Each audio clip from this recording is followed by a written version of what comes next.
Well, good morning, everybody. Here's some of the highlights in the forecast over the next couple of weeks. We're going to start off by taking a look at the last 7 days of total accumulated precipitation. And what I'm thinking about here is the ongoing flooding issues in the lower Mississippi River Valley over to Texas. I'm thinking about the snowmelt that's added to some of the flooding issues that have been in parts of the Midwest.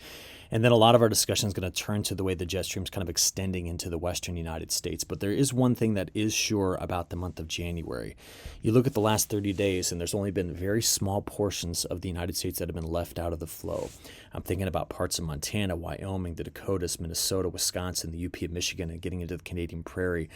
That's been an area that has largely been just void of good flow and as a result missed out on a lot of good moisture. But this has been a significant recovery for a lot of places across the United States. And there's been some, of course, major flooding with this. We had big ice storms in parts of the Northwest and flooding in a lot of places around the country. But just take a look. This is our newest root zone soil moisture map.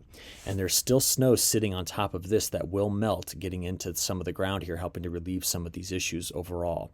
But this is going to be a map we're going to continue to watch evolve going forward because I think it is the most critical map pre-spring to assess what our drought vulnerability will be like going into this next growing season. I did want to mention what's going on with the Mississippi River. As we talked about, it would oscillate quite a bit over the next few weeks, but it did make another bounce back up here. We're sitting somewhere this morning, about 14 feet above low stage. There we go. Or no, about 12 feet above low stage, which is a good recovery. We'll continue to watch it meander. And there are still several locations reporting flooding rivers from the USGS, including here in parts of the Midwest and then down here in parts of the lower Mississippi River Valley and a broader area of the South.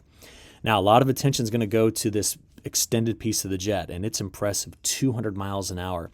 I actually watched a flight last night that left Seoul, South Korea, and caught this wind and had an average ground speed of 766 miles an hour. Its planned speed was 566 miles an hour, and it took this route rather than a great circle so that it could get over here, hopefully making up a little bit of time. But it'll be the position of that jet throughout this week that we'll pay attention to.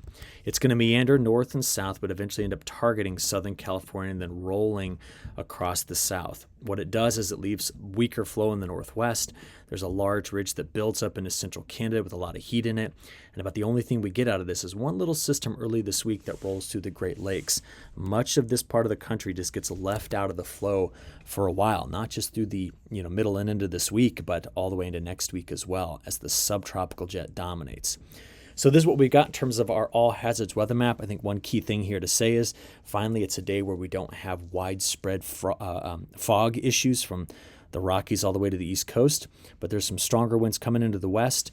All of this is still flood issue down here getting up into this section of Illinois, and you can still see we're going to watch out for some snow and some stronger winds right here. To see that, let's go take a look at the temperatures first, and then we'll look at what the high-res models are doing.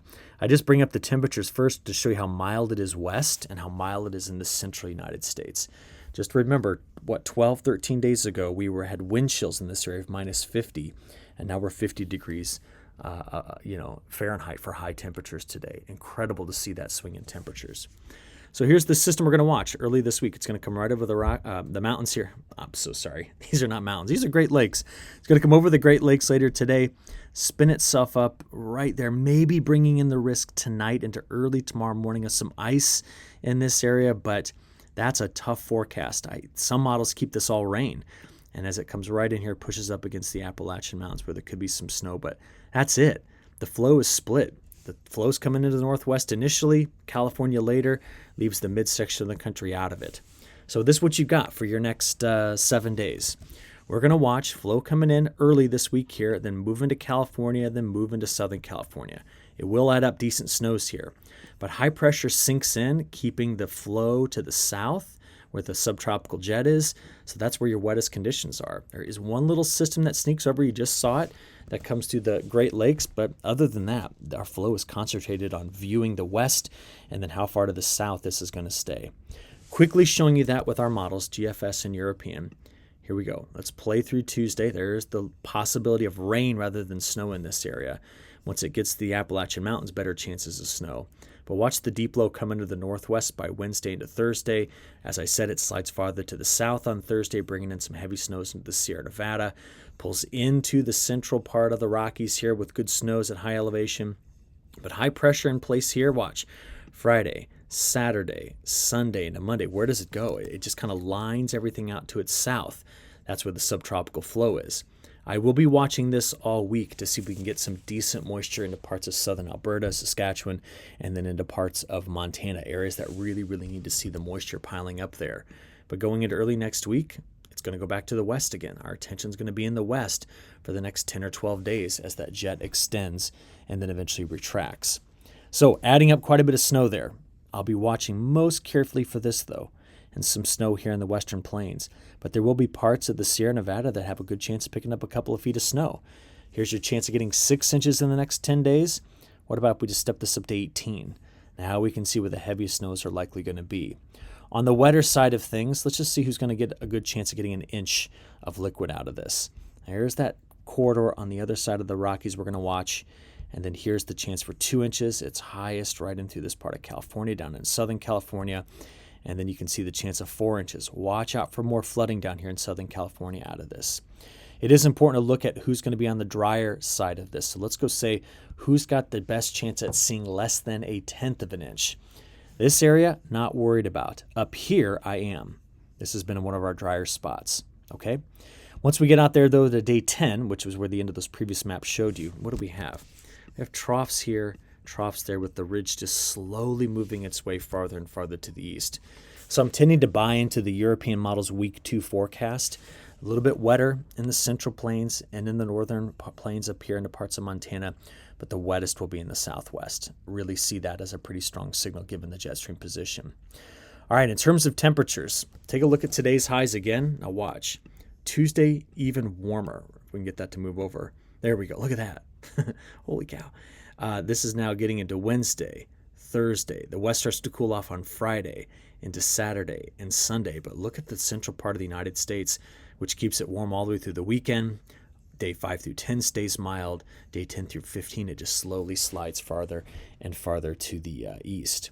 Now, go back and watch this part of the extended video if you want, because I spend several slides, all of these, looking at new information about February. Are we going to get an El Nino-like pattern? Are we going to get precipitation that looks like this? I make a case for it using the MJO and the El Nino signal. So if you want to go see it, go watch it. But what I want to do now is I want to skip to South America. Actually, let's look globally first, because I'd like to point out how warm it's going to be across Europe and Russia. I want you to see the central North American warmth as the colder air flanks us in Alaska and Greenland. And then take note of how warm things are going to be coming into Argentina. I bring that up because globally, in terms of precipitation, that's a drier area overall in the next 10 to 15 days.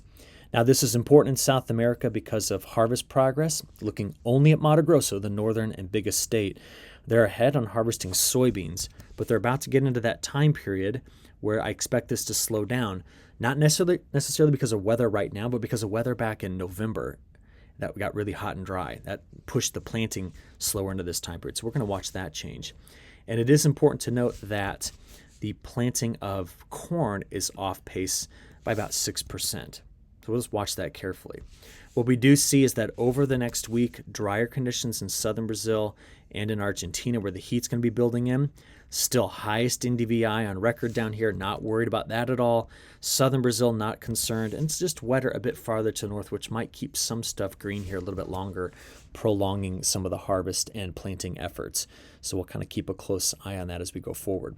I talk about what I think about for spring in the extended video, so watch the end of it if you like. But I want to keep this video a bit shorter, so we're going to stop it here. I appreciate your attention. Thanks.